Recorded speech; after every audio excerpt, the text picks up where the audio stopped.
بسم الله الرحمن الرحيم ولا تحسبن الذين قتلوا في سبيل الله أموات بل أحياء عند ربهم يرزقون صدق الله مولانا العظيم وصدق رسوله النبي الحبيب الكريم ورب صل وسلم وبارك عليه محترم المقام والد الكرام معظم الحاضرين المسلمين الكرام شرفت المسلمين رحمهم الله السلام عليكم ورحمة الله وبركاته. الله سبحانه وتعالى الجمال والشكر أشكر عليك بيد السماء والأرض حضور النبي الكريم رحمة للعالمين شفيع المذنبين أمر القرآن شكرني محمد رسول الله صلى الله عليه وسلم من الكبائر أذكر محرم شريف آخر الجمعة এই জমাত আল্লাহ পাকের কালামের মধ্যে যে আয়াত নামাজ করেছে যে আয়াতের মধ্যে আল্লাহ সুবহানাহু ওয়া তাআলা যারা আল্লাহর রাস্তায় নিবেদিত হয় আল্লাহর ফজল আল্লাহর দিন কায়েমের জন্য দিনকে প্রতিষ্ঠা করার জন্য তারা মৃত্যুবরণ করে ওই সমস্ত নিয়মের ভিত্তিতে আমরা কোরআন কারিমে আয়াতে বলেন আপনি তোমরা নিজেদের খাওয়া করে নিবা বল আল্লাহু আল্লাহু যাবেন বরঞ্চ তারা জীবিত তারা জিন্দা আমি আল্লাহর পক্ষ থেকে তার কবরের মধ্যে রিজিক প্রাপ্ত হয়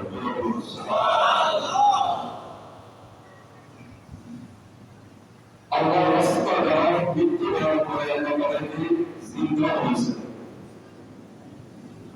এখন কারা আল্লাহর রাস্তা মৃত্যুবরণ করে সত্যিকারের মুজাহিদ কাকে বলে কাদেরকে আল্লাহ মৃত বলে ধারণা করতে নিষেধ করেছেন মৃত তো বলা দলের কথা মৃত বলে ধারণা করতে নিষেধ করেছেন এরা কারা সহি বুখারীতে হযরত আবু মুসা আশআরী রাদিয়াল্লাহু তাআলা আনহু তিনি এই হাদিস রওয়ায়াত করেন যা রাজুলুন ইলা নবী সাল্লাল্লাহু আলাইহি ওয়াসাল্লাম নবীর দরবারে একজন ব্যক্তি এসে বললেন ইয়া নবী আল্লাহ ইয়া রাসূলুল্লাহ আর-রাজুলু ইউকাতিলু লিল-মা'লাম আর-রাজুলু ইউকাতিলু লিল-যিকরি والرجل يقاتل ليرى مكانه القوم في سبيل الله رسول الله বান্দাদের মধ্যে কোন মানুষ যুদ্ধ করে লড়াই করে গরিবদের মান পাওয়ার জন্য কেউ যুদ্ধ করে জিহাদ করে সংগ্রাম করে লিল মাদরাম গরিবত কিছু দল দৌলত সম্পদ পাওয়ার জন্য, রজনীর পথে জিকিরে কেউ নিজের খ্যাতি নিজের সুনাম বৃদ্ধির জন্য নিজকে জাহির বাহির করার জন্য যুদ্ধ করে, লড়াই করে। রজুল ইউকাতিলু লিয়ারা মাকালাহু, আবার বহু মানুষ তো ইয়া রাসূলুল্লাহ যুদ্ধ করে নিজের বীরত্ব সাহস দেখানোর জন্য। ফামান ফি সাবিলিল্লাহ, আপনার কাছে জানতে চাই সত্যিকারের আল্লাহর রাস্তা কারা যুদ্ধ করে, কাদেরকে মুজাহিদ বলা হয়? শুরু করুন সুবহানাল্লাহ। কেউ তো দম দমনের আশা যুদ্ধ করে, টাকা পয়সার লোভে যুদ্ধ করে, কেউ নিজের খ্যাতি বাড়ানোর জন্য করে, নিজের সুনাম বৃদ্ধির জন্য, আবার কেউ নিজের বীরত্ব সাহস দেখানোর জন্য করে। ইয়া রাসূলুল্লাহ, ফামান ফি সাবিলিল্লাহ, সত্যিকারের মুজাহিদ আল্লাহর রাস্তা জিহাদকারীদেরকে কাকে বোঝায়? আপনি একটু বলুন, জোরে বলুন সুবহানাল্লাহ। তখন আল্লাহ হাদিস বললেন, মান কাতালা লিতাকুনা কালিমাতুল্লাহিল উলিয়া ফাহুয়া ফি সাবিলিল্লাহ। নবী বলেন, সাহাবীরা শুনো,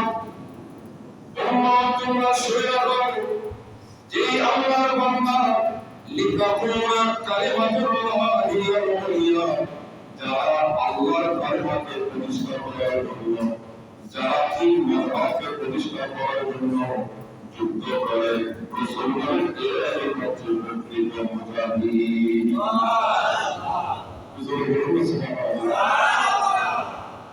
যার কারণে শহীদের অর্থ আমি সবাই অবলে বলতে পারবো না, কিন্তু আল্লাহ যারা মানব, শহীদের অনেক অর্থ হাদিসের দ্বারা প্রমাণিত হয়।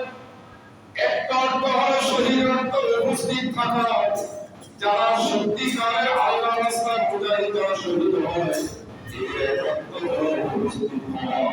অর্থাৎ শহীদ আল্লাহর রাস্তায় যখন শহীদ হয়, তখন আল্লাহর অমৃত ফেরেশতারা তাদের সামনে উপস্থিত হয়ে যাওয়া।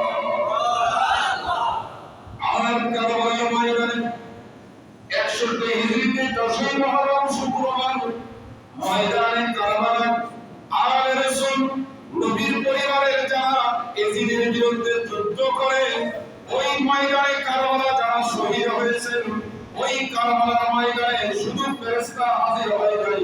সারা কোরআন নবী বলেন, শাহিদতু বাতাল হুসাইন আলিফা, আমি রাসূল ময়দানে কারবালা যুদ্ধের সময় আমি উপস্থিত ছিলাম।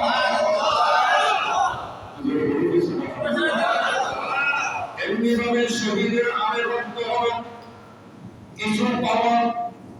এই শহীদের অর্থ হলো পাওয়া, কোনো কিছু অর্জন করার মানে কি? কারণ আল্লাহর হাবিব বলেন, শহীদ যখন হয়ে যায়, শাহাদাতের রক্ত যখন শরীরে পড়ে, ওই রক্ত আল্লাহর দরবারে সাক্ষী হয়ে বলে, মাবুদ তুমি আল্লাহর সন্তুষ্টির জন্য তোমার এই বান্দা শহীদ হয়েছে। তোমার এই বান্দা তোমার সন্তুষ্টির জন্য কি হয়েছে? এই রক্ত জমিনে পড়ার আগে আল্লাহর দরবারে হাজির হয়। শহীদের দ্বিতীয় মর্যাদা হলো শহীদদেরকে আল্লাহ সমস্ত আযাব গজব থেকে রক্ষা করে, শহীদদেরকে আল্লাহ জান্নাতের উচ্চ মাকাম দান করে। শুধু তাই নয়, রাসূল বলেন, শহীদদেরকে আল্লাহ জান্নাতের মধ্যে কষ্ট করবে, হে আমার শাহাদায়ে কিরামরা, তোমরা যারা বদরে শহীদ হয়েছো, উহুদের ময়দানে, খন্দকে, কারবালা শহীদ হয়েছো, তোমরা আমার এই জান্নাতের মধ্যে এমন কোন নিয়ামত আছে যেটা তোমরা পাও নাই? শহীদরা বলবে, আল্লাহর সব নিয়ামত তোমার জান্নাতে পেয়েছি, তবে একটা পাইনি। জনগণ সুবহানাল্লাহ। আল্লাহ বলবেন, আমার জান্নাতে এমন কোন নিয়ামত তোমরা পাও নাই, আমি তো এখানে সব কিছু রেখেছি। শহীদরা বলে, আল্লাহ আমরা দুনিয়া থেকে তোমার কালেমাকে প্রতিষ্ঠা করার জন্য, তোমার এবং তোমার হাবিবের সন্তুষ্টির জন্য কাফেরের তলোয়ারের আঘাত, বেঈমান মুশরিক বেদিনের আঘাতে যে শহীদ যে আমরা হয়েছিলাম, ওই শাহাদাতের সময় যে মজাটা, যে শান্তি আমরা পেয়েছি, ওটা জান্নাতের মধ্যে নাই। আল্লাহ আমাদের একটাই আকাঙ্ক্ষা, জান্নাত আমাদের প্রয়োজন নাই, আমাদেরকে আবার দুনিয়ায় পাঠাও, আমরা আবার জিহাদ করে যুদ্ধ করে যে নিয়ামত শাহাদাতের সময় পাওয়া যায়, ওই নিয়ামত তো তোমার জান্নাতে নাই, আমাদেরকে আবার দুনিয়ায়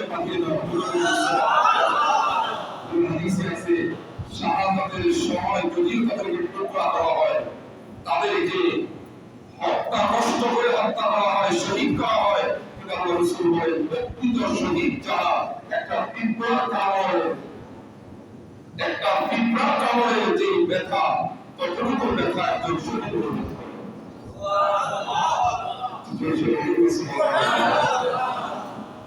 আমি আপনাদেরকে বলি বদরের যুদ্ধে আমরা রাসূলের একজন সাহাবী জানলাম হারেসা ইবনে সুরাকা, তিনি প্রতিপক্ষের তীরের আঘাতে শহীদ হয়েছে। তার মা পরে আল্লাহ রাসূলের দরবারে আসে বললেন, মায়ের নাম হলো উম্মুল রবি বিনতে ওয়াহাব, যিনি হারেসা ইবনে সুরাকা রাদিয়াল্লাহু তাআলা যিনি বদরের শহীদ, বদরের যুদ্ধের শহীদ, শাহাদাতের পরে শহীদ হওয়ার পরে নবীর দরবারে আসলেন, ইয়া রাসূলুল্লাহ আমি আপনার কাছে আসি জানতে চাই ফাইন কানা ফিল জান্নাত সাবারতু, আমার ছেলে যদি জান্নাতি হয় আমি সবর করব। আমার ছেলে বদরে শহীদ হয়েছে, আমি আমার ছেলের সম্পর্কে জানতে চাই ফাইন কানা ফিল জান্নাত, আপনার কাছ থেকে জানতে চাই আমার ছেলে কি জান্নাতি, যদি জান্নাতি হয় তো আমি সবর করব।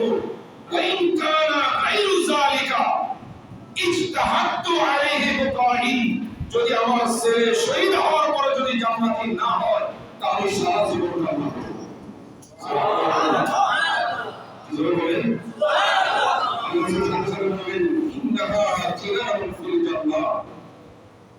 রাসূল বলেন, হে হারেসা ইবনে সুরাকার মা শুনো, ইন্নাহা জিনানুন ফিল জান্নাত, জান্নাতে অনেকগুলো স্তর আছে। আছে জান্নাতে অনেকগুলো কি আছে? স্তর আছে। ওয়া ইন্না ইবনাকা আসাবাল ফিরদাউসাল আ'লা, জান্নাতের মধ্যে প্রথম স্তর, দ্বিতীয় বহু স্তর আছে। এক স্তর থেকে আরেক স্তরের দূরত্ব আসমান এবং জমিনের দূরত্ব। আর তুমি বলেন তোমার ছেলে তুমি বলছো জান্নাতি হলে সবর করবে, আর জান্নাতি যদি না হয় তুমি কান্নাকাটি করবে, অবিরাম কান্না করবে। আমি নবী ঘোষণা দিচ্ছি তোমার ছেলে শুধু জান্নাতি নয়, আসহাবুল ফিরদাউসাল আ'লা, বদরে শাহাদাত বরণ করে তোমার ছেলে জান্নাতের উচ্চ মাকাম জান্নাতুল ফিরদাউসের মধ্যে আছে।